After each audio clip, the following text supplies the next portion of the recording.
咗邊啊？究竟？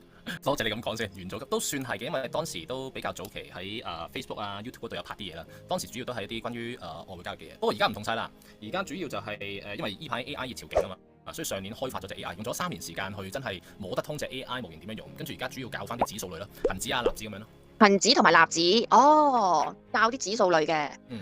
哦，咁你個 AI 係啲乜嘢嚟㗎？可唔可以大概講下？係咪咩 ChatGPT 跟住俾嗰啲指令佢，跟住叫佢幫我揾下啲乜嘢爆升股，係咪咁嘅意思咧？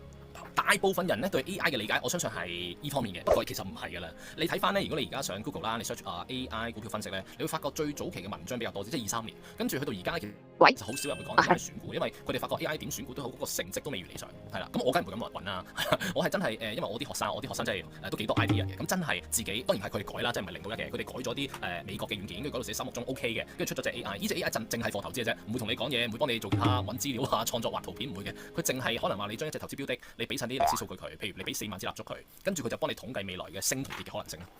係啊，就係咁特別嘅一隻嘢嘅其實。哦，即係你發掘到發現咧，咁就美國係有一個係專門貨交易 K 線圖嘅一個統計嘅 AI 咁啊。係啊，類似啦，佢係一個統計學嘅 AI 嚟嘅，主要做統計學。跟住就我個學生就改咗佢啲嘢，跟住就用咯。